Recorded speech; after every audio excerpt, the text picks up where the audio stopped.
નમસ્તે, તો નવા બ્લોગમાં સ્વાગત છે. તમે જોઈ રહ્યા છો કે આપણે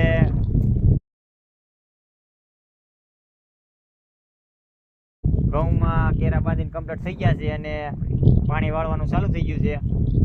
આ ભાઈ પાણી વાળવા મીના છે અને ઓલી બાજુ ધાણા છે. હાલે છે પાણી. જો આ અમારા ધાણા છે. આ ડ્રીપ છે, અહીંયા પકડી લીધી છે. હવે કપાસ ને એવું બધું પૂરું થઈ ગયું એટલે ધાણા સરસ છે. આ ગુવાર, આ રીંગણી, આ દૂધી,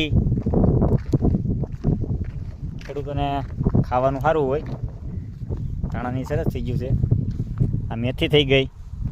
હમણાં ફૂલ ઠંડી પડે એટલે ભજીયા બનાવ હોય તો વાંધો નહીં. આ ડુંગળી મસ્ત થઈ ગઈ છે.